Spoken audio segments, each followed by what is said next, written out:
Welcome to The Explainer. Today, we're diving into a really fascinating source.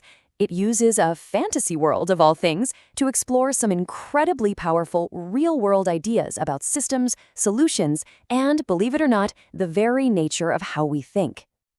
So, our story doesn't start with some grand theory. It kicks off with a crisis, a really tough, nightmarish battle. And it's this one single, intense event that becomes the catalyst for an amazing cascade of new ideas and innovations. And this is what really sets the stage for our whole journey today. It's all about how tackling one specific challenge can actually unlock an entirely new paradigm, a completely new way of seeing and interacting with the world around you. So how does this whole process even start? Well, it begins with the problem itself. And in this case, it's something big, scaly, and yeah, it's got a pretty venomous bite. The characters in our story are up against this foe that just seems insurmountable. You can think of this basilisk as a stand-in for any complex, venomous problem we might face, Something that feels like you just can't defeat it head-on. And here is the absolute key insight. Victory didn't come from some new weapon or a bigger army. It came from a shift in mindset. The source makes this incredible point.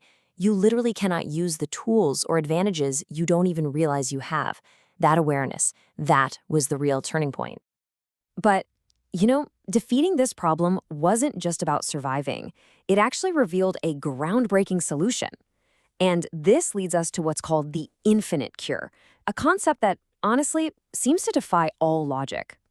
The reward they get for winning is described with this really powerful phrase. It's a huge hint that what they found isn't just a simple antidote. It's something with truly unusual, truly powerful properties. So what they get are these vials containing phoenix tears.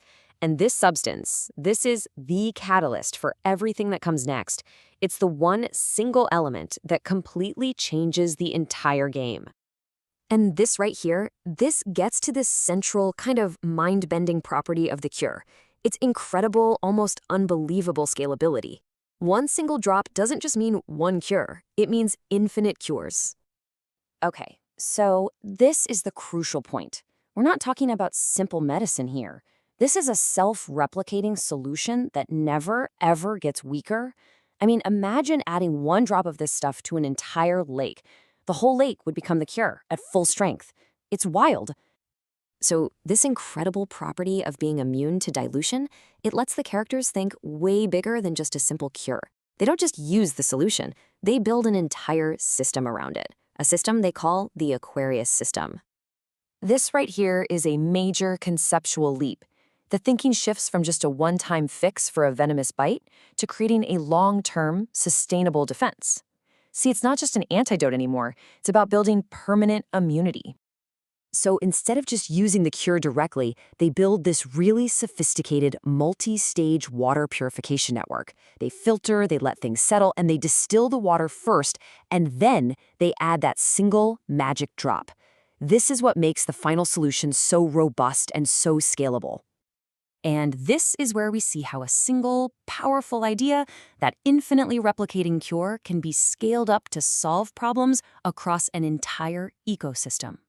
From that one single drop, they create many branches, purifying the sea itself to create a system that literally never runs dry. So now, with a physical system in place, the narrative zooms way out to explore the philosophical systems it inspires.